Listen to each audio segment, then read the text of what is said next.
Hey, I'm Kate, and this tutorial is going to teach you everything you need to know about using bobby pins. This is another installment of my Hair Fix series, and while you won't walk away from this tutorial having learned a new style, hopefully it will help you be more successful when you are styling your hair.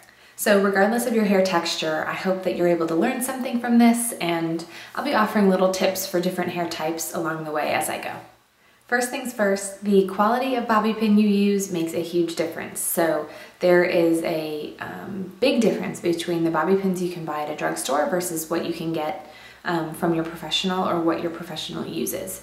So a lot of times the bobby pins that you can buy at the store have a sort of a glossy, maybe slightly plastic coating on them, and so they tend to slide right out of the hair. They're also not bent in a way that they keep their shape well. They're kind of one-time use pins, whereas the professional pins you can use a number of times before they really start expanding.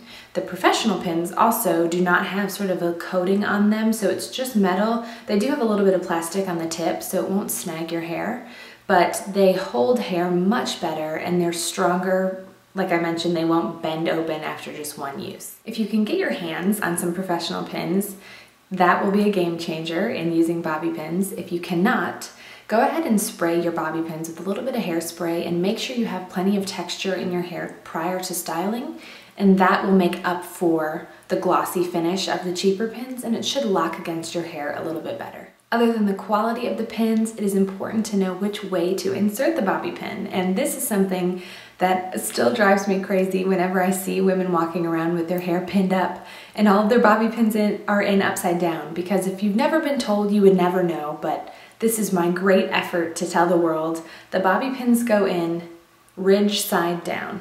Now, it's not a huge problem if you put them in the other way, if you prefer them that way.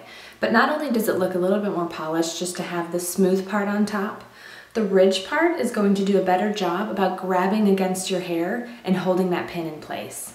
So like I said at the beginning of this video, I'm not teaching a specific tutorial. I'm just going to use this side of my head to show you different ways to insert the pins so you can be really successful when you're styling your own hair. It's important not to grab too much hair to use in one pin. I think that's a flaw that I see a lot of women do, where they grab this huge monster section of hair and they want one pin to do all of the work. And so if you ever see a pin that's sort of open at the top, or if you put it in and it sort of falls right down, it's not going to do a good job of holding that hair in place.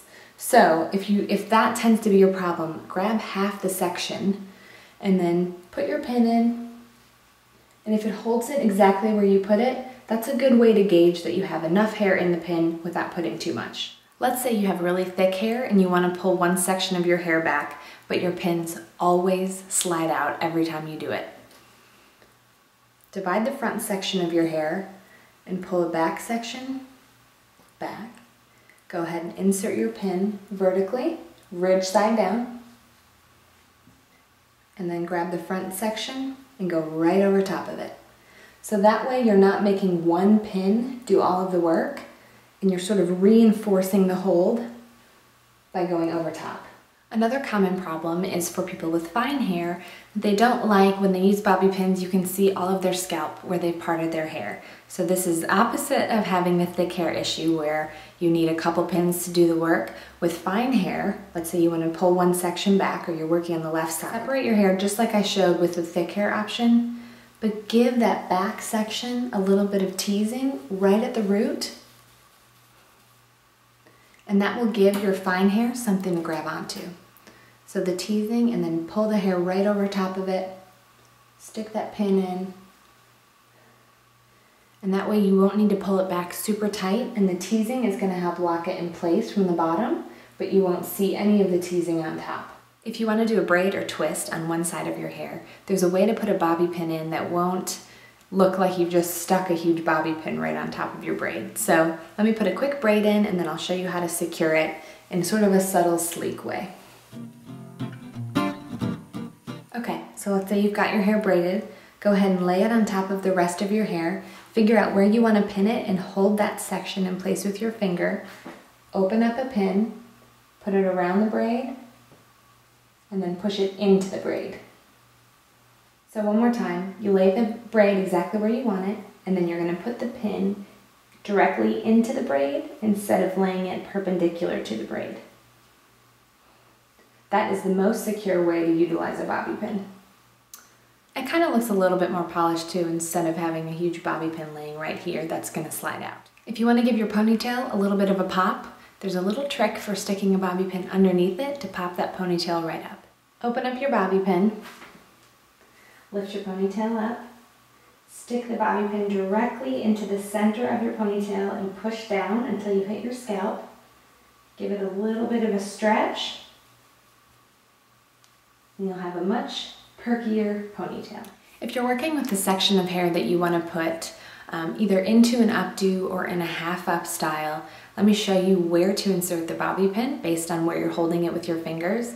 So while I'm not working on an updo here, just learn this technique, and then when you're creating an updo on your hair, you can remember to always put the bobby pin in exactly where your fingers are holding the hair. So let's say I want this piece of hair to live right here. Wherever your fingers are holding is exactly where that pin needs to go, and you'll maintain the shape that you intended. So you can see nothing about my hair moved, and the bobby pin is doing the work that my fingers were doing. If you grab your hair and you want it here, but you put your bobby pin too far forward, you're going to lose the shape. And if you put your bobby pin too far back, you're going to lose the shape as well. Let's say you've got a messy bun and a couple of the hairs are too loose. What I like to do to get those in place is open up a pin with my fingers, grab the hair that I want to pin, put the pin around the hair before I've picked where I want it to go, and then just fold it over once and stick it in place.